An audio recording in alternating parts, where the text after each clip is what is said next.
Raider Nation, what's going on? You're watching the Raiders Report, and coming up here on today's show, we're going to be breaking down the latest signing of Matthias Farley, cornerback now with the Raiders, or I guess I should say corner/safety. Played a little bit of time with the Notre Dame Fighting Irish in college, spent last season with the Tennessee Titans, and then at the end of today's show, I'm going to go through all my news and notes of training camp practice today. I know I sound like death, but I promise you I'm really excited to be here on the Raiders Report. So when the move that happened today, the reason why it happened is Las Vegas had 89 players on the current roster, and that means they had the opportunity to add another player. When they entered today, the Las Vegas Raiders had $21.8 million in salary cap space.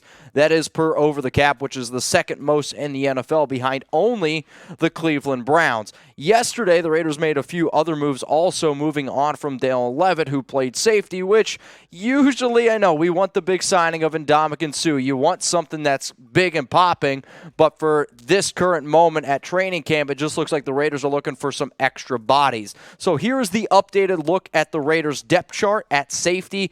Jonathan Abram, Trevon Merrick. We'll talk about which players got the most snaps at the starting positions today at training camp, because I think you might actually be surprised. Roderick Teamer, Tyree Gillespie, Deron Harmon, and now Matthias is in there as well. And it's not really that big of a move, if I'm being 100% honest with you, but this was the move that the Raiders decided to make today, because in fact, the Las Vegas Raiders also worked out two other players. They were Jalen Elliott and Trey Marshall. I don't know too much about those two players. I studied quickly about Farley a little bit right before I hopped on here and basically broke it down. From what I have gathered, he's a little bit more of a physical safety at 5'11", 209 pounds, 16 tackles, no interceptions, no pass breakups.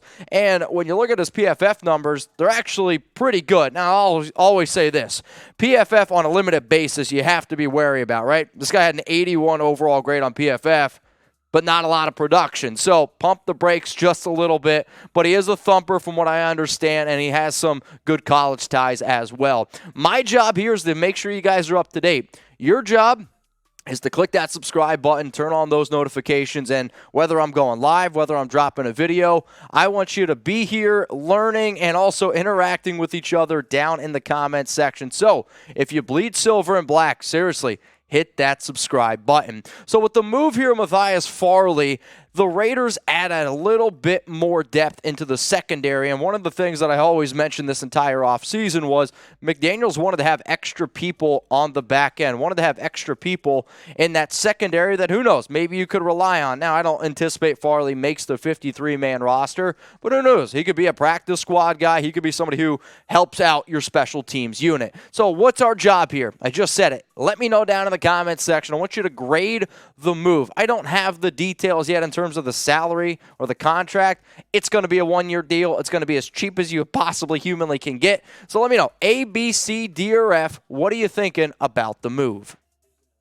My grade here for the move is going to be a C. It's an okay move at this current moment in the offseason. It might even be a little bit closer to a D because I wanted Ndamukong Suh. Coming up next here on the Raiders Report, we're going to be looking at some news and notes from training camp today. I already posted a lot of this stuff on social media, on Twitter, and on Instagram. So what I'm going to do is I'm going to run through all the notes that I have gathered today and then break it down even a little bit more. The first thing is, y'all know I'm a big fantasy football guy, and I've had a lot of my buddies ask me about Kenyon Drake. From what I understand, he looked quick.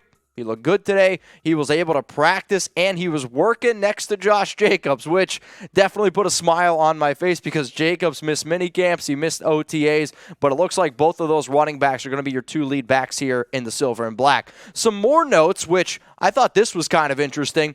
Lester Cotton took most of the starting reps at right guard, while Denzel Good, who did get cleared to practice today, backed him up. Good is still going to be the projected player here at right guard, but Las Vegas, from what I understand, is just trying to ease him back in because he tore that ACL week 1. Cotton, though, he was a big-time offseason winner, a player who I had on the roster bubble. He got first-team reps at minicamp, first-team reps at OTAs, and now he's getting first-team reps again at training camp. This should be a player that a lot more people start saying, you know what, he might actually make the roster. We always look at the right tackle position, right? Colt Miller took most of the snaps at left tackle. It sounds like Andre James took most of the snaps at center. The guy who started at right tackle today wasn't Alex Leatherwood. It was Brandon Parker. Now, Leatherwood still got plenty of reps at tackle, and from what I was told, Parker basically got 60% of the snaps at right tackle, while Leatherwood got 40%. But what you're going to see here is an open competition. You're going to see a battle between both of these players. Let's now talk about left guard. John Simpson started at left guard today. He also got majority of the starts this offseason at OTAs and minicamp. Dylan Parham also worked in at guard, got a few snaps at center. An interesting note that I saw, and I actually kind of like this because it just holds players accountable. It doesn't matter if you're Derek Carr or not. Derek Carr fumbled a snap with Parham today. Also, who was it? I'm trying to think. Andre James also fumbled a snap today with Nick Mullins, and both of those players, or all four of those guys, had to run a lap. I like that kind of stuff because even though you're making millions of dollars, you got a job to do, and you're still being held accountable. Now, you're seeing a lot of these news and notes coming up here on my Twitter. I keep you guys up to date. That's what the offseason is about. That's what the Raiders Report's about. I have a commitment to excellence. You know why? Because I know you guys do too. So if you want to stay up to date, hit me up on IG, hit me up on Twitter, at MitchellRens365. Let's look at the defensive line because the DTs has been a position that we know is still a big-time need here. You got Jonathan Hankins, you got Bilal Nichols battling some injuries. They're not available. We want the Raiders to go sign Ndamukong Suh, but Kendall Vickers and Tyler Lancaster, they were working the most with the first team, while Matthew Butler, Neil Farrell Jr. were working mainly with the seconds. I should mention that they're not really in pads yet, so let's pump the brakes on all these reports that are coming out, but it's still things that I do believe are at least a little bit notable. Let's now look at the linebacker room. We know it's Denzel Behrman, Divine Diablo, Jayon Brown. Well, guess what? Those are the dudes mainly working with the first team. I will mention, though, Divine had a red jersey on, which he also wore a red jersey in OTAs and minicamp. He's dealing with a hand injury from what I was told. When I ran my Jonathan Hankins competitive burger eating competition, I was told that Divine couldn't come because he wasn't able to sign autographs because he hurt his hand. So it's nothing to do with his body. That's why he was out there. But he is dealing with a minor hand injury as it stands. Let's look at now the cornerbacks. Trayvon Mullen, he's injured. He's still on the PUP list. And for those players on the PUP list, friendly reminder that they have to be able to practice by August 23rd or else they are out the first 4 weeks of the NFL season. They then can return week 5. But all three of those guys, they can return at any time.